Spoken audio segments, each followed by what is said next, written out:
Его надо заполнить.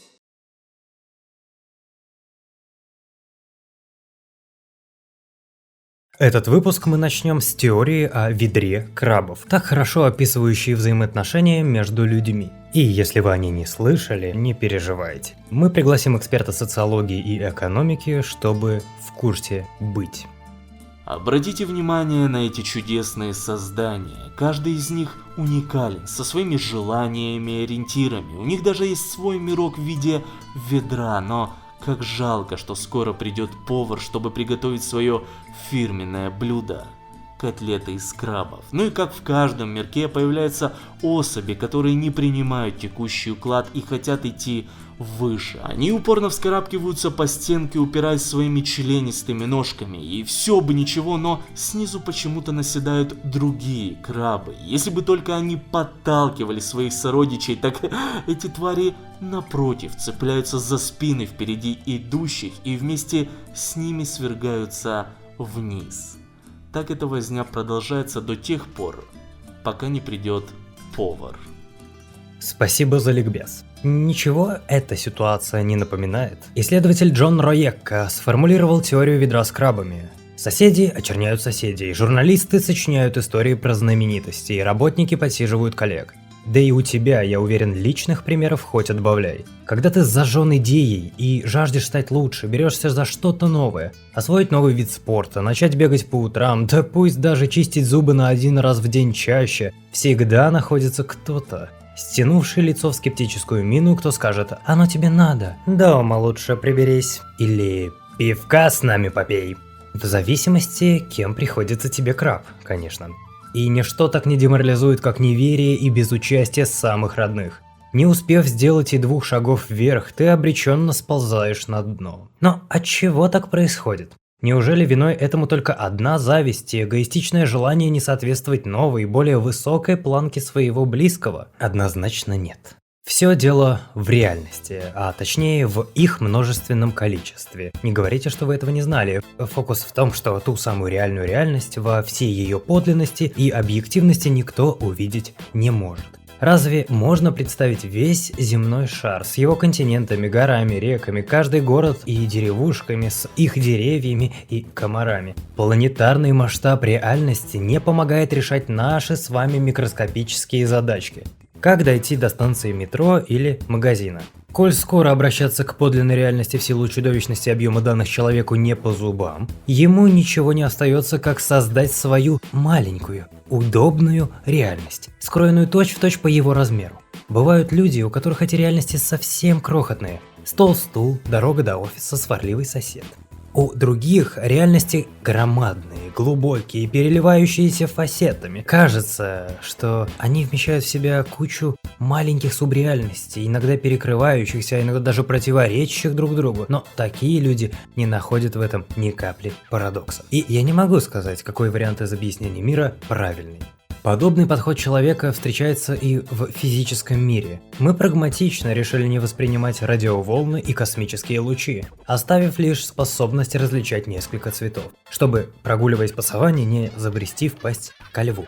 То же происходит и с нашей психикой. Мы снимаем слепок с окружающего мира и для удобства, лишь изредка обновляя, чтобы не попасть в просак. Правда, многие, в первую очередь это касается людей пожилого возраста и тех, кто воспитан в ключе традиционализма, вообще не утруждаются корректировать мировосприятие и живут по заготовкам 10, а то и 100-летней давности. А все почему? Потому что высокая частота смены кадров, постоянная синхронизированность с внешним миром очень ресурсоемки. Намного привычнее следовать устоявшимся схемам, чем осознанно реагировать на каждый вызов реальности.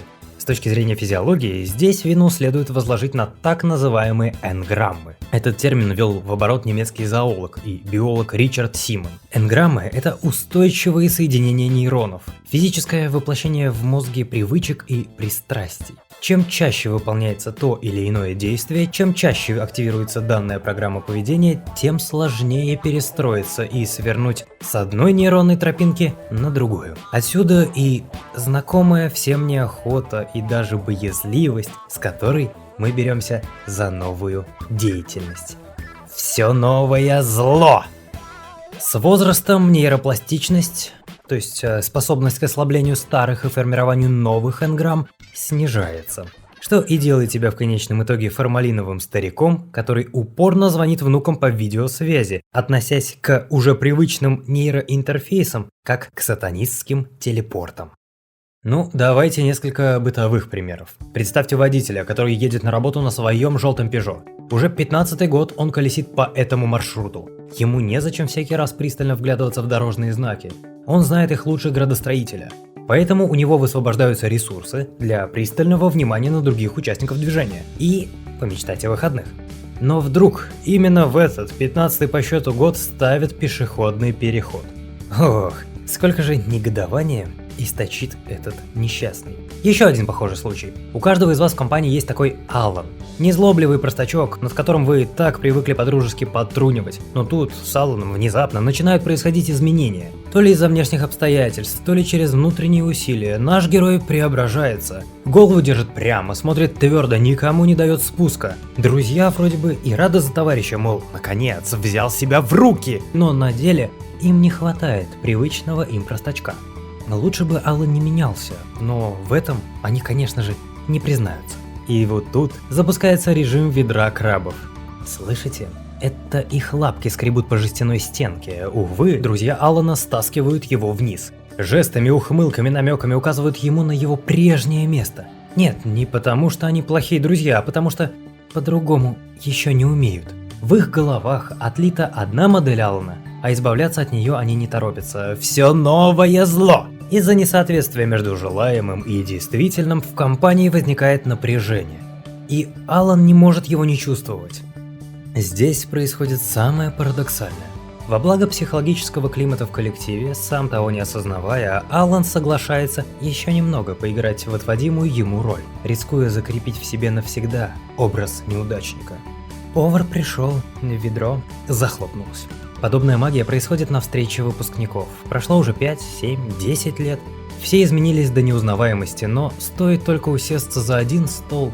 Без каких-либо договоренностей все занимают свои роли, которым придерживались те 10 лет назад. Каждый из них как бы говорит: «Ко мне не надо подбирать ключ. Смотрите, я такой же». Подсознание знает, что так пройдет все намного глаже. Но ладно, когда мы говорим о разовой трансформации на встрече выпускников, где вы собрались и еще год друг друга не будете видеть.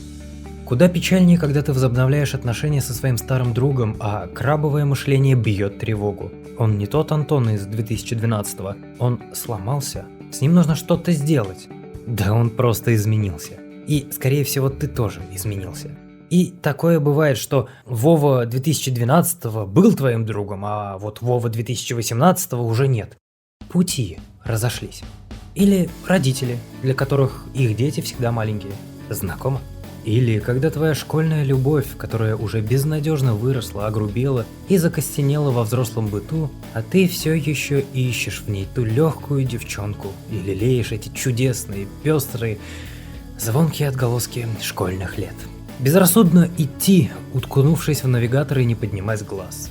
Хотя бы изредка сверяйся с местностью. Без сожаления отметай все, что знаешь о человеке, особенно если он тебе дорог. Смотри на него как впервые, узнавай его заново, ведь он не есть набор твоих убеждений о нем, с которыми так трудно расстаться. Каждый из нас — это маленькая, неисследованная вселенная. Ежедневно внутри нее сталкиваются астероиды, скрипят планеты, перекатываясь по орбитам. Из густой пустоты рождаются звезды. А есть ли что-то более прекрасное, чем смотреть на звезды? И более ценное, чем непосредственное, незамыленное детское восприятие? Поэтому карабкайся наверх, что есть силы, несмотря на то, кем ты являлся за шаг до этого. И если увидишь кого-то поверх головы, надорви шаблон, подтолкни его. Хотя тебе решать, быть или... Are you listening? Damn.